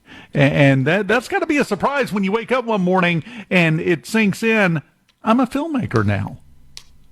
It does. And you'd be surprised how much analytical requirements go into making a film. It's more than just, hey, I see a pretty picture. You've got to get 15, 20 people to this location, then to the next location. You've got to schedule out your days. I thought, I started filmmaking and I said, well, I'm essentially doing the same thing that I was doing, just scheduling these big, huge projects. But now there's a creative output at the end, which is very satisfying. And that's something I've always wanted to do. And I love to write. I've written columns for many years and all that kind of thing. And this is just sort of the culmination, I feel like, of a lifetime of pursuing various pursuits, history and writing and entertainment, while also doing my engineering work. Well, and you talk about the technical challenges logistically, and I know this because I went and signed up, and I was an extra in a couple of different productions over the years, just for fun, just because I wanted to do it, Yeah. One thing that people don't realize is when you're shooting a movie, you don't shoot it in the same order that it's seen on the screen. And if you don't have all of your details and everything laid out the way you want it to happen, you can get confused and lost really quickly, can't you? Oh yes, it's like a series of work orders, and they're just all jumbled up that you have to produce the final product 6 weeks later. When we were shooting the current project, and I may be jumping ahead a little bit, we're shooting the current project. It's 8 episodes. So we were shooting a piece of all 8 episodes every day from day 1 to day 31. And then it all has to come together at the end. And so far, so good. We think it's there. Well, let's talk about the project. The 8-episode series that a Mississippi boy, I'm going to call you that, has put together. Tell us about this Tallahatchie project. Well, the Tallahatchie River region of Mississippi is 8 counties from Tippah County down to LaFleur County. And I've been working with some of those tourism departments in the various towns, the community development groups, the commerce departments. And they had approached me about doing some kind of, I guess, I don't want to say tourism video. I don't want to say development video. But I said, that's not really interesting to me. What's interesting to me is the history of this region and how it touches every part of American history, from the Civil War, Trail of Tears, Civil Rights struggle. And so I proposed that to them, and they thought, well, that's a great idea. So at the same time, I was working with Mississippi Public Broadcasting, and I proposed it to them. I'm working two sides of the thing at the same time, and I talked to Mississippi Public Broadcasting. They also thought it's a great idea. And I said, hey, I got 2 groups here that think this is a great idea that I've come up with, and so we put it together. It's really a grand love letter to the region. Doesn't sugarcoat any of the hard history that exists on the Tallahatchie River, but it also talks about the achievers that have arisen from it. People like William Faulkner, Morgan Freeman, and everyone in between. And it just seems like that there's a disproportionate number of high achievers, artists, authors, athletes. They have risen from this region of the country. And I could talk to you more. I'll just continue to talk, Dave, for 30 minutes if you let me go. So be the easiest interview I've ever done. Clark, go right ahead. You're not bothering me at all. We're here to listen to you. Well, I will say this. We started this project. It's called Tallahatchie. I don't even know if I said that. The title of the series is Tallahatchie, and it's going to be broadcast on Mississippi Public Broadcasting in 2026. We're wrapping up final production this week. We had our last real day of production, I guess you would say. I say real day, yesterday. Tomorrow we're having a huge blowout in New Albany at the Magnolia Theater at 6 o'clock. Steve Azar is performing at 6, and a group that I'm a part of called the Mississippi June Bugs is performing right after Steve, and we've invited all the interview subjects that we've talked with over the course of the series there. We hope to have a really nice time, and it'll be part of the show too. It'll be part of our episode 8. But we started this 8 weeks ago, and I have learned so much. I've learned that Governor Tate Reeves played basketball for John Stroud, Ole Miss's all-time leading scorer.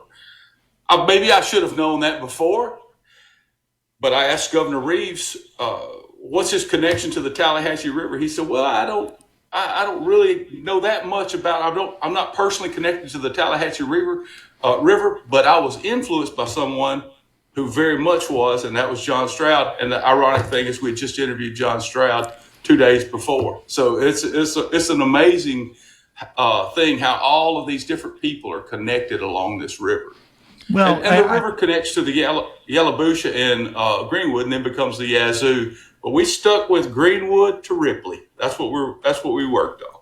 Well, and because of that connection to the Yallabusha, now you've already got the sequel laid out, right? I mean, it's just waiting to be picked up and run with. Yallabusha, Yazoo, Pearl. It could go on and on. Big Black, it could go on for decades. Who knows?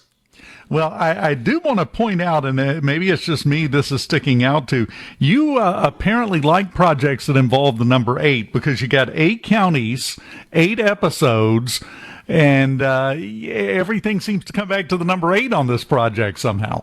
Maybe it's my lucky number.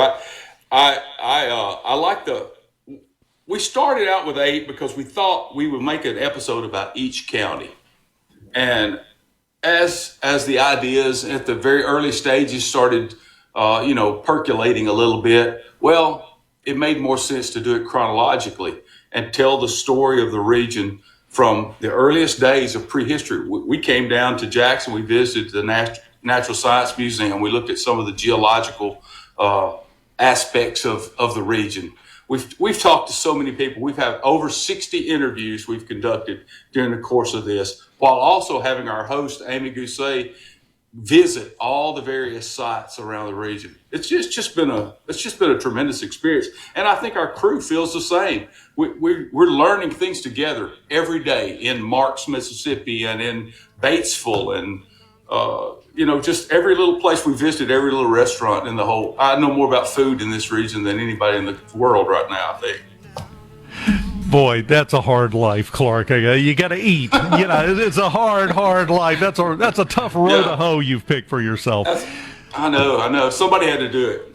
Yeah, well, sometimes you got to take one for the team, and sometimes you got to go back for seconds. Clark Richey, filmmaker, with us here on Mornings. Can you stick around? I sure can. Fantastic. We'll continue talking to Clark when we come back here on Mornings. Keep it here.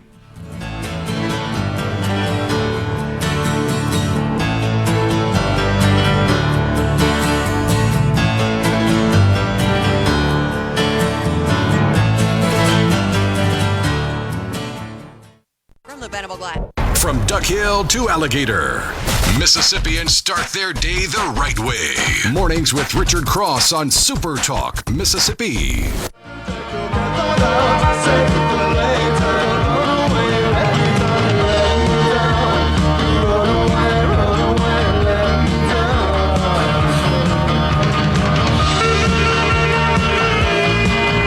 Back to Morning Super Talk Mississippi Mornings, presented by Community Bank, rooted in our community. CommunityBank.net is where you go to find out more.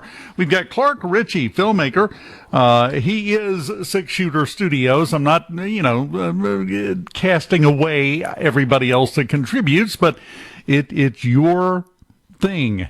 I think it's a well-earned position because you're turning out some good stuff, Clark. You really are.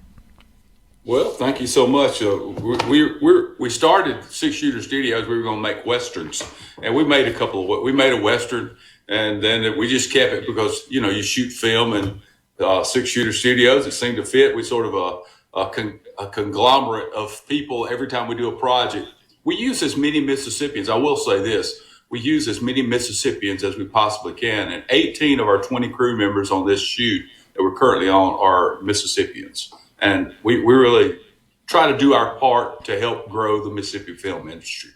Well, you bring up a good point because a lot of people are still not completely dialed in to just how big the film industry has become in the state of Mississippi. We have a lot of people here that are very intricately involved in the filmmaking industry, and it's a big deal, and we need to try to figure out a way to help it continue to grow here, don't we?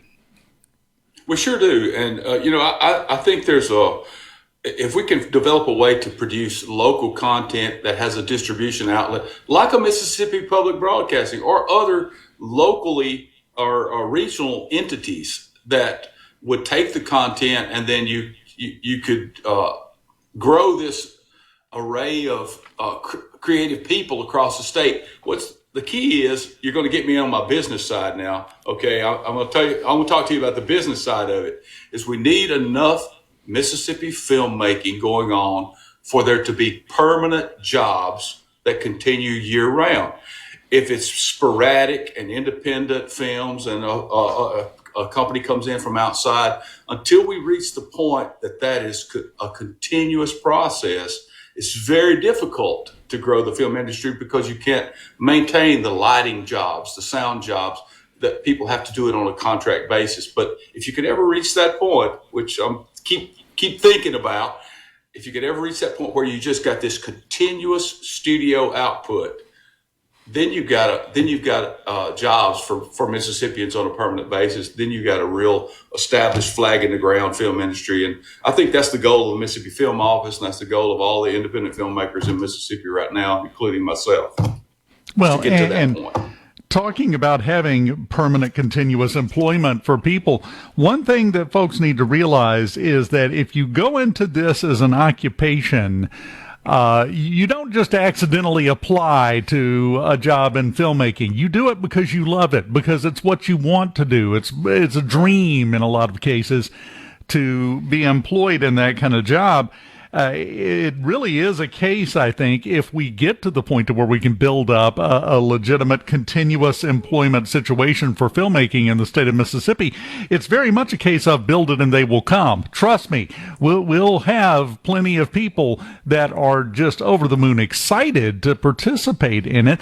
And to me, that's an energy that's untapped that we need to do a better job of utilizing in the state.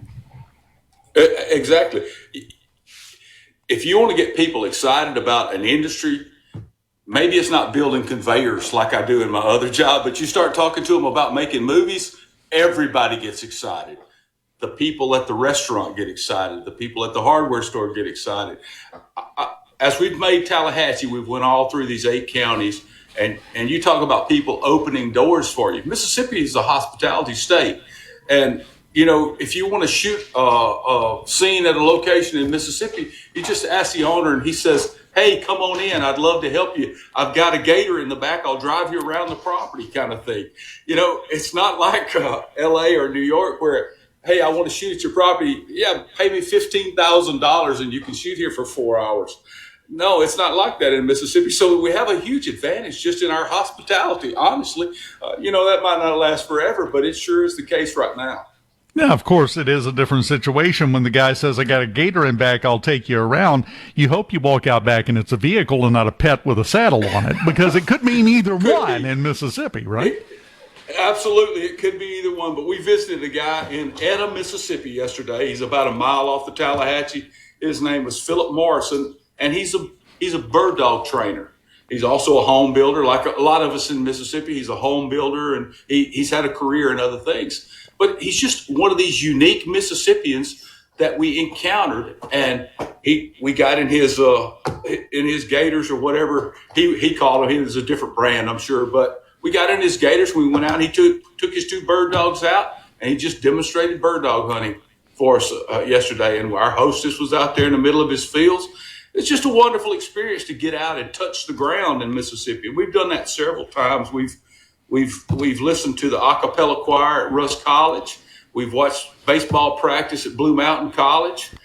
We've talked to Archie Manning in the Manning room at Ole Miss. You know, we have really had a great time putting this together. Mules and Blues Festival in Marks, Mississippi. We were there. We enjoyed that as well. It's you know, there's been moments where I felt like we should be paying somebody for the experience rather than getting paid to do it, you know? Well, you don't want to look past the last few innings of the game. I know you still have post-production to do on this and everything else to get it ready to air. But what's next? If you had your pickings, if you got that magic genie in the lamp and you rubbed it and you got one wish for the next project you were going to do, what would you want to do? What's on the lineup? I will tell you, my dream project connects all of my interests, and that is I have proposed to the National PBS a narrative series on the Natchez Trace, the history of the Natchez Trace, multi-year. If we're talking pie in the sky, that's the one I'd like to do. I'd love to tell this, much like my Mysterious Circumstance of the Death of Meriwether Lewis movie, which happened on the Natchez Trace. Well, I've got about 100 others of those stories that I'd like to string together into a long series. That's I think the coolest project I've got out there that I'd like to do. But certainly these historical journeys down these Mississippi rivers, this has been a very satisfying experience and very eye-opening. And what I find is that the people of Mississippi are very good people. They're very good people, and they're just. I'd probably get emotional if I talked about it, because I've talked to these interview subjects, and you ask them about things they're interested in, and they get emotional, and that's everybody from Archie Manning to the Philip Morrison and talking about bird dogs. It's the subjects that they're interested in. They've got a passion for it, and they feel it in their heart. And it's just good to get out there and connect with people like that. And it's got to make your job as a filmmaker a little bit easier when you're dealing with so many people that have such passion for the things that you're including in your project. That kind of eliminates a lot of the hurdles about making it interesting, doesn't it? Oh, very much so. When you're talking to people about the things they're interested in, as you might be experiencing with me right now, you can tell that they're passionate about it. And we did that 60 times. And so there's got to be some gold in those interviews. Yeah, and it just kind of surfaces by itself in that situation. Yeah. I've had that experience for decades on the air. You get started to talking to someone, and then you find out they really want to make Westerns. And then you just move on with the conversation, but you get those moments where you feel like you really get to see the private person, the person that most people usually don't get to see. And that makes it all worth it, right? Exactly. And I'll tell you, you said that about the Westerns. Mississippi, when the Natchez Trace was here, was the Wild West. And it is a Western. I can tell you the Natchez Trace series would definitely be a Western. Well, and it could also be a supernatural thriller, because you got to have at least one episode about witches dance if you're going to do a Natchez Trace thing. So, there's a little bit of everything involved with the Natchez Trace. I think it's a fantastic idea. Yeah, well, it's one that's out there for sure, and we have other ideas. We love all the people that are at the fringe, paranormal investigations, UFO investigations. We love all that kind of stuff. It gets our juices flowing, so we get interested, and we've got a lot of ideas in those areas too. But I'm a history guy at heart, and so I think the Natchez Trace would be a great show.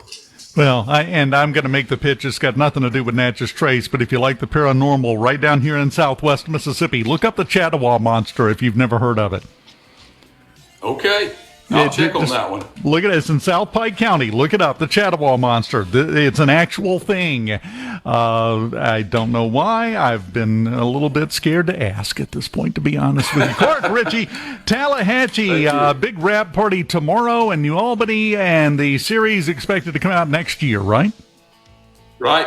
And you can still get tickets, and you can join us for this rap party. So there's still tickets available, and you just go to the Magnolia Theater in New Albany, their website, and there'll be some kind of box office link there, I'm sure. Keep us updated on what you've got going on. Come back and we'll talk again when you get the green light for that Natchez Trace series, because it's going to happen. I'm manifesting it for you. I'll be back. Clark Richey, enjoyed it so much. We continue on this Friday morning on Morning. From the Seabrook and at SuperTalk.fm. Mississippi, you're starting your day off right. Welcome to Mornings with Richard Cross, here on SuperTalk, Mississippi.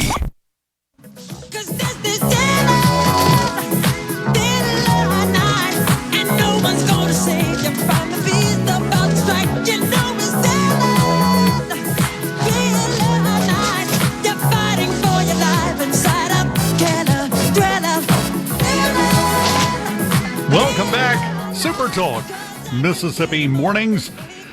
presented by Community Bank, who is here for every part of your financial journey. If you're looking to manage your personal finances, Community Bank's banking services make it simple, secure, and tailored to you. If you're ready to grow your business, they offer expert guidance and custom solutions to help your business thrive. If you're dreaming of a new home, the mortgage specialists are there to make the process seamless for you, all designed with you in mind. They're more than just a bank. They're your partner for life's biggest moments. Community Bank, rooted in our community, member FDIC, equal housing lender.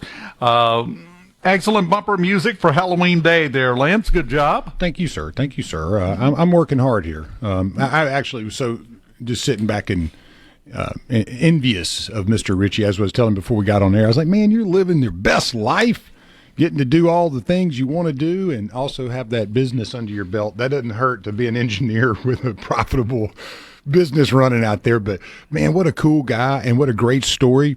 Love the thought process. There's so many hidden gems in Mississippi. The Chattawa Monsters one. Obviously, Willie Morris wrote about the Witch of Yazoo, and then all of the hauntings and wonderful things and craziness that happened.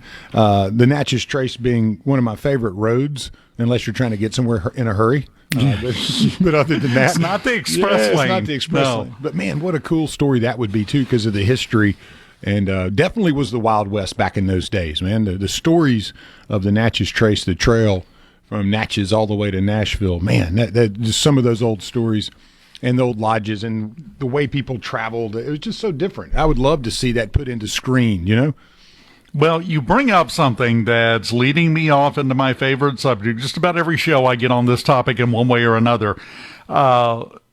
Clark is living the dream. Engineer, decided he wanted to be a filmmaker. That's not a normal combination in most people's minds, but that's the problem. I'm going to tell you a phrase. I see it all the time on social media, specifically on X. You've probably seen it too. And if you listen to this, if you take this in, if you take it to heart, it could change your life. One short, simple sentence. You can just do things. Yeah. Get out of your own way and do it. Don't buy into that little voice in your head explaining all the reasons why it's a stupid idea and you shouldn't do that and that's moronic and why would you even try that? Just stay with the same old, simple, predictable life that you've been living. Don't rock the boat. Don't do that. Ignore all of that. You can just do stuff. If it doesn't work, nobody is going to show up and stone you to death in your front yard. It doesn't work, and you move on and you try something else. That's how you wind up doing something you love to do. How many times do you got to fail before you succeed? And how many times you got to get off the mat and keep trying? But on the other side, it's always a new chapter in front of you.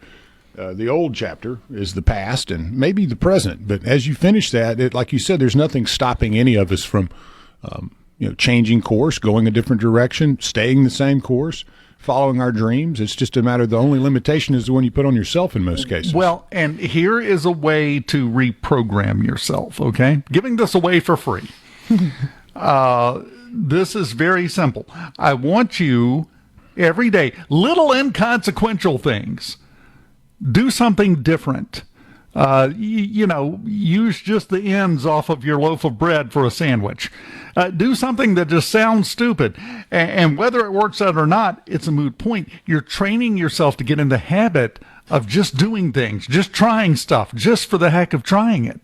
And you build up from there. It's like when you're going to the weight room. You don't start out with a 500-pound set of plates on the bar. You build up to it. Same thing with the direction of your life. You speak for yourself on that. I'm jacked, man. I can go in there and put 800 pounds in bench press it. I had no idea your middle name was Jack. But I'm jacked, stacked, and ready to attack. You're also mentally broken, I think, but that's okay. I like you that way. No, so it works out great. It works great for radio and TV, right? But seriously, pick out something, no matter how inconsequential. Take a different route home from work. Act like you're being followed. Act like you're being followed, and you got somebody tailing you, and you don't need to go the same route every day, and you don't need to do the same thing every day, and you don't need to be so predictable every day. Do something spontaneous.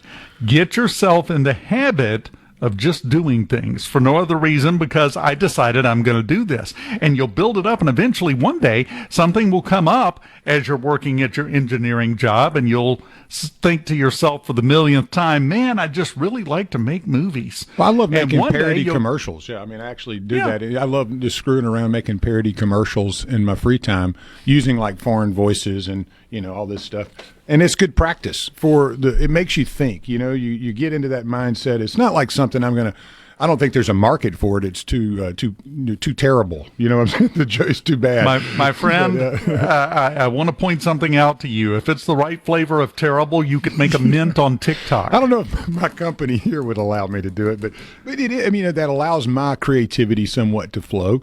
And I always enjoyed that. I grew up in a family of people that worked, every day, 8 to 5. But my grandmother, she was an artist. And that spontaneity, when I would show up at her at the house when I was a kid, and she'd have all of the paints out and everything. It was not something you expected, but immediately you would get into this world that you thought, hey, I was going to sit down and play with cars, or I was going to thumb through a National Geographic, or whatever, go play in the yard. No, it was getting busy, learning and creating, and I still have finger paintings from that era. My mama. Your mamas love you. They frame stuff. Yes. But, growing up with a creative grandmother like that was wonderful, because it did show me that there was another world out there other than just kind of the 8 to 5 or 9 to 5 or going and doing this or that. That creative element is strong within all of us, but you've got to find it, right? You got to find that area. I know quite a few very creative people. I'm thinking of two in particular that come to mind that are very creative, very good, and practically nobody knows that about them. That's part of the problem. You don't run and hide when you're going to try something new. Just go do it. Don't care who's watching. The toe got to get stuck in the water. Sometimes it's better just to dive in than to wade in. So start your training regimen. Do something ridiculous. Next time you get a bag of M&Ms, only eat the brown ones. Or, if you have an old pair of blue jeans that have holes in the knees, cut them off and make you some jean shorts. And wear them around. Do you have any jean shorts? And we're done. Good night, everybody. Thanks for coming. I want to dress as an 80s guy today. I wish I'd have had have any jean shorts. I should have worn some jean shorts or like some really loose like Bugle Boy jeans and like tight rolled them, and worn like the Reeboks, and had like just a white T-shirt with tight rolled sleeves. To be fair, 80s man. It is Halloween Day, so the mental images you're providing me are appropriately horrific. Oh, I know. But hey, I'll say this. I loved my parachute pants as a kid. And anytime I see a Michael Jackson a video, it throws me back to going to the Jackson Mall with the babysitter. My mom, back before you had credit cards, she sent him a check and a wad of cash and said, all right, go get him some. He won't leave me alone about these parachute pants. So we went to, I think it was called Circus. Remember that old store? Yes. In Jackson Mall. There was like nobody in the whole building back then. Go in there, straight in there. I got my pick of two. I had like a black pair and a red pair. That was the best day of my life. I had a pair of Vans. I love that, So I wish I could dress up like that every day, Why don't you? I don't know where to find the parachute pants, and I would need more zippers now. I have more accoutrement. I guarantee you, if you needed a specific size gasket to fix like your four-wheeler or something that's not just readily available, you'd figure out how to find it. That's what I'm talking about. I don't have to get my parachute. I got the Vans, and I got a few sleeveless shirts I could wear, but I don't know if the brain trust around. I might do that tonight, actually, come in and for the scoreboard show with my 80s. I just wish I still had the hair. I could feather it, and yeah. The feathers. My mother actually found some old pictures of me back when I was first starting in my radio career, like mid-80s. And I showed them to my wife. She said, oh, that's cool. Who's that? Because it doesn't look anything like me. Yeah. I look at myself, and I still see some of the similarities of my youth in me. But, yeah, I've gotten much uglier and older, over the years. That's the way it works. I wish there was a serum, that was real, where you didn't have to listen to 40 YouTube commercials. I found, you're dumb. You don't know how to, live forever. Here's how you do it. Pink salt and all that junk. Just, hey, man, give me a pill to throw me back into, 28. I'd be happy. There is a serum that will make you look much better than you do. It'll greatly improve the quality of your looks. It's called liquor, and you give it to the person looking at you. I worked through enough of that. Yeah, it helps when you give it to someone else. Yeah. Yeah, when you give it to somebody else, once they have had the appropriate dosage, you are the most beautiful creature that ever lived. You got it, brother. We're just full of life advice here on the show this morning. Hey, I got another good one coming for you guys on the bump back end, so, I am ready. Yeah. I am ready. We got Charlie Brown rolling here. Getting our Halloween. Oh, I got a rock. We've got your Halloween final segment coming up here on Mornings right after this. Keep it here.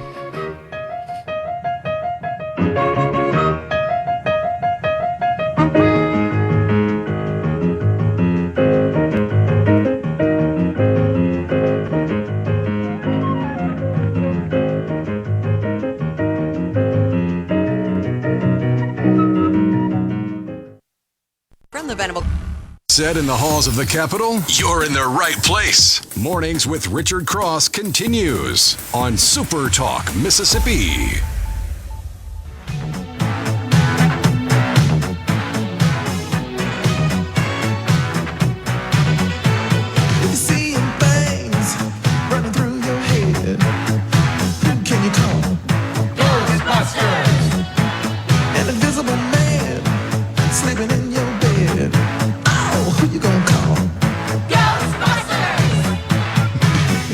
Welcome back. It wouldn't be Halloween if you didn't have that bumper at least once. What's the name of the guy?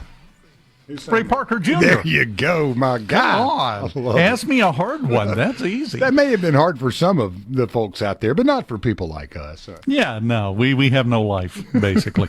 I had a quick PSA real quick. Yeah. I wanted to mention it is the Keep the Res Beautiful Electronics Recycling Day, first Saturday in November, 8:30 to 1:30 p.m., Rebel Ace Hardware Shopping Center, 1919 Spillway Road. That's right there on the left as you're going away from the Spillway.